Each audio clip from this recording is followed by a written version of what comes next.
안녕하세요. 안드로이드 프로젝트 윤재성 강사입니다. 본격적으로 프로젝트를 진행하기 전에 바이브 코딩을 어떤 식으로 할 수 있는지에 대해서 먼저 같이 한번 살펴보도록 하겠습니다. 자, 바이브 코딩인데요. 개발 도구들이 가지고 있는 AI 기능을 활용을 해서 코드를 자동 완성시켜주는 기능을 이제 활용해 보도록 하겠습니다. 이 바이브 코딩이라는 것은요, AI에게 사람이 명령을 내리면 이 명령을 듣고 AI가 작업을 해줘요. 그리고 이제 개발자는 코드나 이런 것들을 살펴보지 않고 그냥 실행을 해봅니다. 그래서 실행 결과를 보고 다시 명령을 내리고 또 AI가 작업하면 실행해보고 결과를 보고 또 수정 요청을 하고 이런 식으로 AI와 주거니 받거니 하면서 작업하는 이런 방식을 바이브 코딩 방식이라고 부릅니다. 안드로이드 스튜디오에는 제미나이를 통해서 바이브 코딩을 지원을 하고요. 유료 요금제가 있긴 하지만 일단 일반적인 개발에서는 별도의 요금이나 제한사항이 따로 존재하지 않습니다. 보다 성능이 좋은 AI를 활용한다고 한다면 구글 개발자 프로그램에 가입해서 유료로 이용을 해주시면 됩니다. 이 바이브 코딩 자체를요, 개발의 생산성을 높이기 위한 개발자의 보조적인 수단으로 활용하는 용도로는 사용하는 걸 추천드리는데 프로젝트 전체를 AI한테 맡기는 것은 별로 추천드리지 않아요. 아직까지는 AI가 사람 수준의 구조적인 프로젝트를 하지는 못합니다. 그래서 자칫 잘못하면은 AI가 만든 프로젝트가 관리가 굉장히 힘들거나 또 개발자가 의도하지 않는 이제 불필요한 코드들이 삽입된다라든가 그런 일들이 일어날 수 있어요. 그렇기 때문에 사람이 즉 개발자가 프로젝트를 진행함에 있어서 이제 생산성을 높이기 위한 어떠한 보조적인 도구로 사용하는 정도로만 사용하는 걸 권장드리겠습니다. 그래서 현재 이제 현재 AI 수준은 이제 코더들이 코드 작성하는 부분을 대신할 수 있는 그러한 정도라고 보시면 되세요. 그래서 개발 패턴에 대한 완벽한 이해가 부족하기 때문에 향후 개발자가 유지보수할 때 애를 먹을 수도 있어요. 그러니까 이게 남이 만든 코드나 남이 작업한 프로젝트는 이제 분석이라든가 이런 것들이 좀 어렵거든요. 그래서 굉장히 구조적으로 만들어요. 널리 많이 사용하는 개발 방식들을 이용을 해서 폴더라든가 파일들을 구성을 하고 그걸 통해서 작업을 하는 게 일반적입니다. 그래야지만 누가 보더라도 해당 프로젝트를 이해하고 수정하고 유지보수하는데 아무 문제가 없게 돼요. 근데 AI는 이런 형태로 만들기가 좀 어렵습니다. 이런 형태로 이제 한다라고 이야기를 하면은 AI가 처음에는 구조를 잡아요. 근데 자꾸 작업하다 보면은 자기가 마음대로 막 작업을 해버리기 때문에 이게 어디를 어떻게 수정해야 될지 알지 모르는 그런 문제가 많이 벌어질 수 있습니다. 그리고 쓰레기 코드를 양산할 가능성이 굉장히 높아요. 막 우리 시키지도 않았는데 불필요한 코드를 자기가 만들어버린다라든가 이거는 이렇게 고쳐줘 라고 말하지도 않았는데 자기가 알아서 막 바꿔버린다라든가 그런 일들이 비일비재하게 일어날 수 있어요. 그래서 이러한 쓰레기 코드를 양산할 가능성이 굉장히 높습니다. 그리고 AI가 만드는 코드를 이제 수정해 나가는 과정. 그러니까 처음에 만들어줘요. 근데 딱 보고 이거 이렇게 바꿔줘 하는 그 사이에 쓰레기 코드들이 그러니까 불필요한 코드들이 굉장히 많이 포함될 수도 있습니다. 이 과정에서 관리가 힘들고 이제 불편할 수가 있기 때문에 이런 문제들을 갖고 있습니다. 그리고 시스템에 대한 이해가 부족하고요. 전문적인 개발 지식이 부족하기 때문에 프로젝트 전반적인 관리나 이해를 못하는 경우가 굉장히 많아요. 그러니까 대학생 분들이 학교에서 내주는 과제 이런 거 만들어달라? 엄청 잘 만들어요. 왜냐면 걔는 그냥 프로그램 코드만 만들면 끝이거든요. 근데 현업에서 하는 프로젝트는 얘기가 다릅니다. 이제 체계적으로 또 구조적으로 프로젝트 폴더나 파일들을 만들고요. 그리고 그거에 맞춰서 작업들을 진행을 해야지만 나중에 유지보수나 이런 게 유용해지는데 AI는 요거를 이해 못하는 경우가 굉장히 많아요. 그리고 널리 사용하는 구조라고 하더라도 이제 회사나 개인이 자기에 맞게끔 수정해서 이제 사용하는 경우가 굉장히 많거든요. 이런 것들을 AI한테 이해시킨다라는 것 자체가 쉬운 일이 아닙니다. 그래서 추천하는 사용 방법은요. 명령을 전달하기 전에 일단 작업의 범위를 정해주세요. 나는 어떤 파일을 작업할 거야, 뭐 어떤 기능들만 구현을 해. 이런 식으로 이제 전달을 해주시면 됩니다. 근데 이렇게 하더라도요, AI가 지 멋대로 작업하는 경우가 굉장히 많아요. 그래서 AI가 코드를 만들면 여러분들이 코드들을 하나씩 하나씩 면밀히 살펴보고 이게 마음에 안 들면 다시 되돌리는 작업을 해주셔야 됩니다. 그렇기 때문에 개발에 대해서 전혀 모르면 굉장히 지저분한 프로젝트가 만들어질 가능성이 높아져요. 그리고 작업 내용을 굉장히 구체적이고 논리적으로 전달할 수 있어야 되고요. 그리고 코드의 완전한 적용은 반드시 다 테스트해 본 다음에 하시는 걸 추천드립니다. 일단은 AI가 만든 코드들도 다 살펴보고요. 그 다음에요, 테스트를 한 다음에 원하는 대로 다 돌아간다고 한다면 확정을 지어주시면 되시겠고, 이거 좀 그렇다, 좀 이건 아닌 것 같아 하시면은 되돌리고 이렇게 작업을 해주시면 됩니다. 그리고 사용하는 개발 패턴에 맞게 작업을 하고 있는지 반드시 이제 확인을 꼭 하시기 바라겠습니다. 이제 여러분들이 이 강의를 들으실 때쯤에는 성능이 훨씬 더 좋아질 수도 있어요. 그럼 이제 여러분들은 명령만 논리적으로 이제 던져주시면은 얘가 이제 알아서 작업을 하고 할 텐데, 현재는 이제 그렇게 하지는 못합니다. 못하기 때문에, 이제 저는 이제 이렇게 해요. 뭐 화면 구성이라든가, 이제 뭐 전체적인 개발 패턴을 맞춘다라든가 그런 것들은 그냥 제가 작업을 합니다. 제가 작업을 하고요. 어떠한 메소드 내부 안에 기능을 구현을 할 때 AI한테 시키고, 이런 식으로 좀 작업을 해요. 그래서 이번에 이제 이번 강의에서 만든 예제는 아주 간단한 예제를 만들어 볼 건데 AI한테 다 시킬 거예요. 다 시킬 건데 이제 본격적으로 프로젝트를 진행할 때는 이제 사람이 할 건 사람이 하고 AI한테 시킬 거는 AI한테 시키고 이렇게 진행을 하도록 할 겁니다. 자, 근데 이제 사용량 제한이 있어요. 무료 버전 사용량은 하루에 1000회에 대한 요청을 사용할 수가 있고요.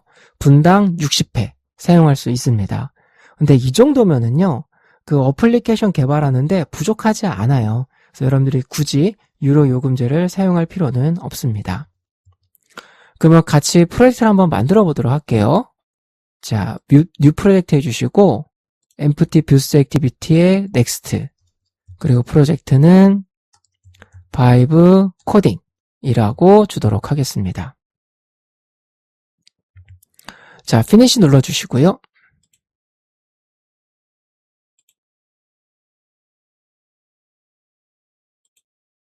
저는 이제요, 화면을 구성하는 거는 제가 직접 다 해요. AI한테 시키면 좀 답답한 경우가 되게 많거든요. 되게 많고요. 또 막 작업하다 보면 지가 막 테마를 막 바꿔버리고 막 그런 일들이 벌어져서 화면 구성은 그냥 제가 다 합니다. 제가 다 하고요. 또 이제 화면 UI 요소와 뭐 관련된 기능을 구현할 메서드는 일단 제가 정의를 해요.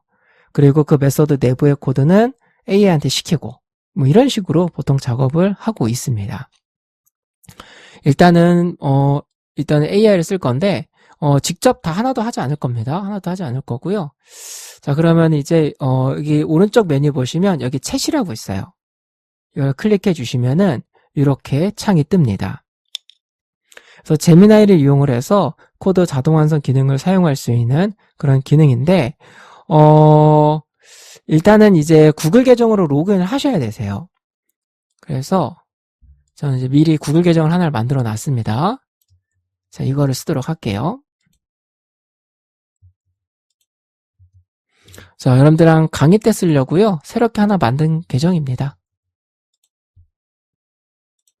그래서 로그인을 해주시고요. 자, 로그인 눌러주겠습니다. 약관 동의해 주시고 피니시 눌러주세요. 그리고 여기도 약관 동의해 주시고 넥스트 해주시면은 사용할 준비가 다 끝났습니다. 넥스트 눌러주시고요. 여기 추천하는 걸로 골라주세요. 그리고 모든 프로젝트에서 사용할 거기 때문에 이거 체크하겠습니다. 그리고 피니시. 자, 이렇게 해서 사용할 준비가 다 끝났습니다. 자, 이러한 프로젝트를 한번 만들어 보도록 할게요. 사용자에게 그 정수 2개를 입력받을 겁니다. 그리고 더하기 버튼을 누르면 더한 결과를 출력하고 빼기 버튼을 누르면 뺀 결과 곱하기 나누기 이렇게 해서 쭉 한번 진행을 한번 해보도록 할게요. 자, 해서요. 자, 먼저 화면을 구성할 거야 라고 하고요. activity underbar main.xml 파일만 이거 하지 않고요. 일단은 뷰 바인딩부터 세팅하도록 하겠습니다. 뷰 바인딩 세팅해줘 라고 할게요. 근데 제가 이렇게 명령을 던진다고 하더라도 이게 똑같은 명령어를 던진다고 하더라도 이게 얘가 작업하는 게 막 다를 수 있어요. 그런 것 때문에 아직까지는 좀 믿지 못하는 그런 부분이 아직은 있습니다. 자, 뷰 바인딩 세팅해줘 라고 하면은요, 얘가 이제 인식을 해요. 그리고요, 이게 몇 년 전까지만 하더라도 어떻게 말하는지가 진짜 중요했거든요. 근데 지금 거대 언어 모델들이 성능이 너무 좋아져가지고요, 그냥 여러분들이 논리적으로만 이야기하면은 다 알아듣고 다 작업을 해줍니다. 그래서 이게 어떻게 말하는 그 방법에 대해서는 이젠 중요하지 않아요. 예, 그만큼 AI의 성능이 굉장히 좋아졌다라고 보시면 됩니다. 그래서 지금 이제 파일들을 지금 얘가 분석하고 있고요. 자, 이렇게 작업을 할 거다라고 해서요, 작업의 예시를 보여주고 있습니다. 그래서 build.grade.kts에 더하기 4개, 즉 4줄의 코드를 집어넣을 거라고 나와요. 없애면은 빼기 몇 개 이렇게 나옵니다. 그래서 이렇게 작업을 할 거야 라고 예시를 보여주는 거고요. 여기서 accept를 눌러주시면은 이제 여기 코드가 이렇게 추가가 된 코드가 이제 추가 중에 있고요. 네, 추가가 됐네요. 추가가 됐고 이제 싱크 누르는 것도 알아서 동작을 합니다.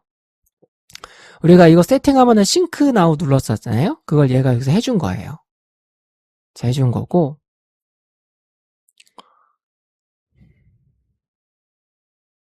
그리고 메인 액티비티에도요, 이 뷰 바인딩 코드, 이제 뷰 바인딩 객체 받아오고 하는 거 이렇게 돼 있습니다. 그래서 2줄을 제거하고 7줄을 추가한다고 돼 있어요. 그래서 여기 회색이 이제 제거하는 코드고 초록색이 추가하는 코드 이렇게 보시면 됩니다. 그래서 accept 눌러주시면은요, 네, 이렇게 변경이 됐습니다. 우리가 그 지난 과정들에서 했던 거랑 거의 동일하죠, 그쵸? 여기도 binding.root 이렇게 쓰는 걸로 이렇게 변경이 됐습니다. 자, 됐고요. 자, 다음에는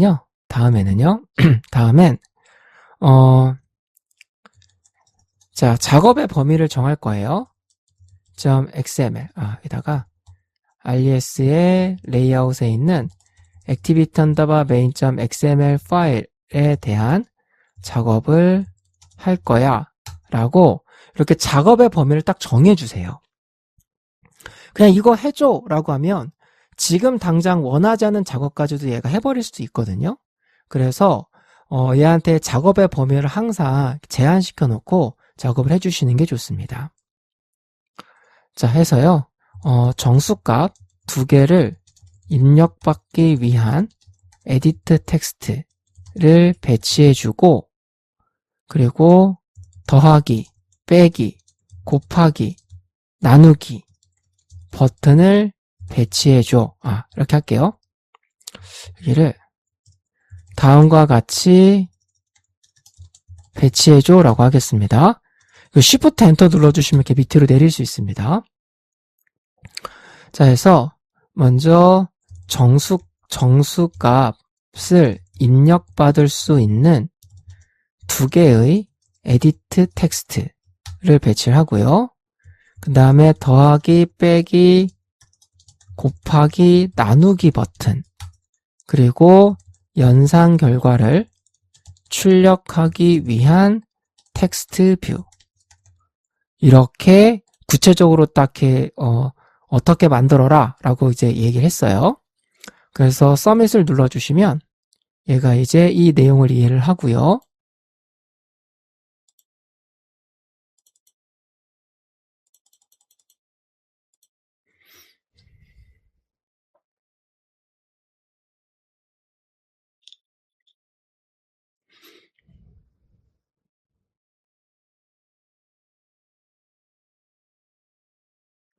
자, 해서 이렇게 작업을 할 거다라고 나옵니다.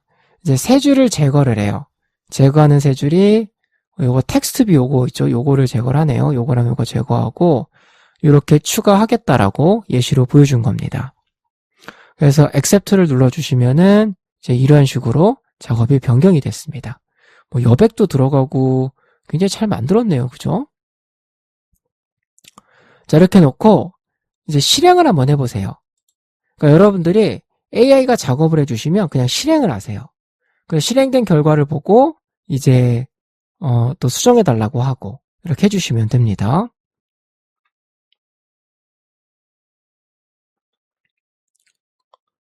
자, 이렇게 실행했더니 이렇게 동작하는 걸 보일 수가 있으십니다. 네, 이 버튼 사이에 조금 뭐랄까 여백이 있으면 좀 좋을 것 같아요. 그래서 버튼 사이에 여백을 조금만 줘 라고 할게요.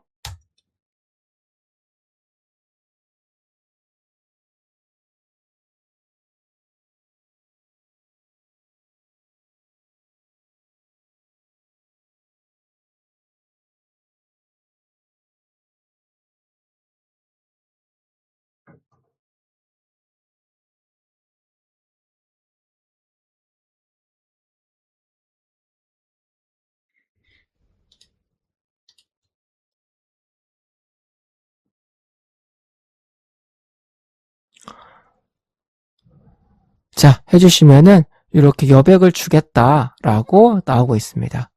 자, accept를 눌러주시고요. 보시면 여백이 좀 들어갔네요. 근데 실행을 해서 보세요. 꼭 실행을 해서. 해서 보시면 이렇게 여백이 좀 들어간 거 보실 수가 있으십니다. 자, 그런 다음에 자, 사용자가 각 입력 요소에 정수값을 입력하고 더하기, 빼기, 곱하기, 나누기 버튼 중 하나를 누르면 연산한 결과를 텍스트 뷰에 출력되도록 구현해줘 라고 하겠습니다. 이 기능을 이제 구체적으로 해야 되는데 얘가 지금 계속 돌아가고 있죠. 이게 안 끝난 거예요. 내용이. 다 끝났네요, 이제. 기다려 주시고 이제 이거를 전송을 하겠습니다.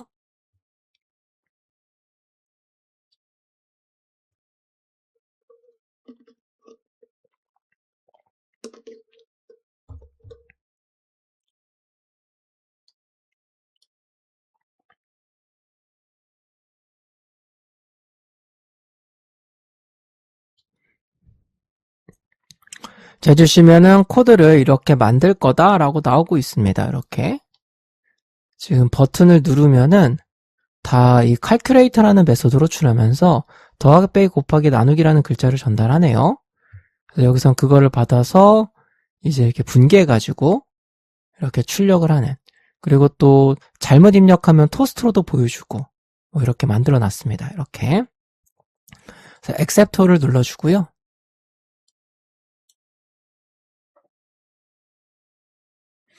자, 해서 실행을 해보겠습니다.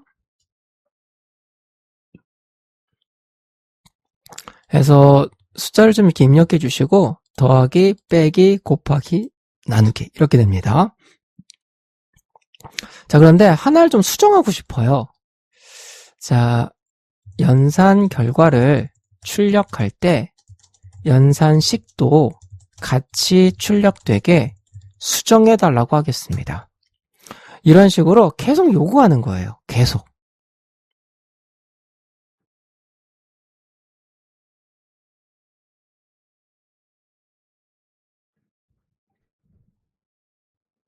해주시고 accept all을 배치를 하고요.